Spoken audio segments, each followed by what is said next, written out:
in the heart of the Middle East, where the sun scorches the earth and sand stretches to the horizon. The nation of Israel accomplished what many thought was impossible.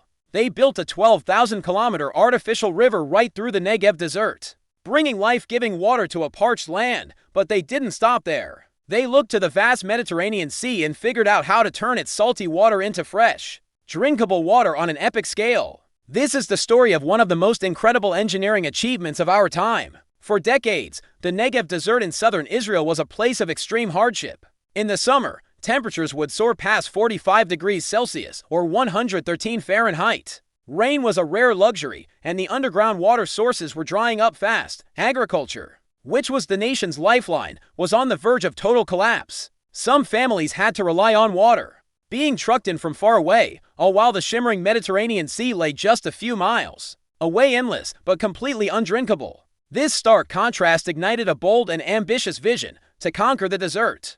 By bringing the sea inland, this massive undertaking, known as the Desert Water Project, was launched with a multi-billion-dollar investment, but it didn't start with water. It started with sand. The very first challenge was to tame the constantly shifting dunes of the Negev. Survey teams spent months mapping the desert from above using satellite imagery, and on the ground with radar, trying to find stable paths for the future canal. Once they had their route, an army of bulldozers and excavators moved in. They flattened dunes, compacted the sand, and began the colossal task of digging. Every single day, they moved over 70,000 tons of soil to carve out a canal that would be 150 feet wide and 23 feet deep. The level of precision they needed was just mind-boggling. The slope of the canal had to be maintained within a tiny margin of just 1 inch for every 100 feet. It was a true testament to the incredible engineering rigor that was being applied to this moonshot project. Now, simply digging a ditch in the desert wouldn't work. The thirsty sand would just absorb all the water within hours. The solution was a gigantic waterproofing operation. The entire bed and slopes of the canal were lined with a continuous layer of concrete panels. The joints between these panels were then sealed with bitumen to make them watertight. In areas where the ground was particularly unstable, they added another layer underneath the concrete, a high-density polyethylene geomembrane. This basically created a giant bathtub that stretched for hundreds of miles when you look at it from above. The finished canal looks like a shimmering silver ribbon laid across a sea of golden sand. Of course, the water flowing from the Mediterranean was still salt water. To make it usable, it had to go through a technological marvel, the desalination plant. This is where the real magic happens. First, the seawater goes through pre-treatment. It's filtered to remove any large debris, sediment, and organic stuff. Then comes fine filtration.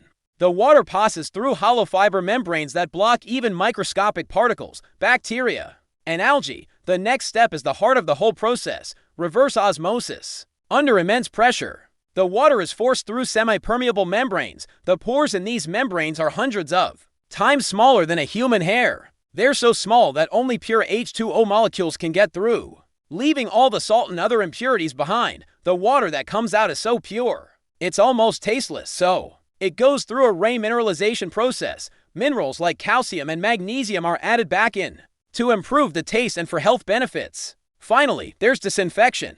A final treatment with UV light or ozone makes sure the water is perfectly safe before it enters the national pipeline and flows to homes and farms. The result of this decades-long effort was nothing short of a profound transformation. When that was once cracked and barren started to turn green, a network of smaller canals and drip irrigation systems, a technology that Israel actually pioneered, delivered water directly to the roots of plants with maximum efficiency. Farmers returned to the land, and entire regions that had been written off as hopeless were reborn as thriving agricultural hubs. Today, orchards, vineyards, and wheat fields stretch across the desert, so vast they are visible from space as a long, green ribbon of life. This artificial river is more than just a water channel. It's the beating heart of modern Israel. It stands as a powerful testament to human resilience and innovation, a story of how a vision for survival was turned into a stunning, life-giving reality.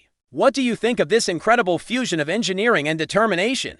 Let us know your thoughts in the comments below. And don't forget to follow our channel for more amazing stories of human ingenuity. Thanks for watching.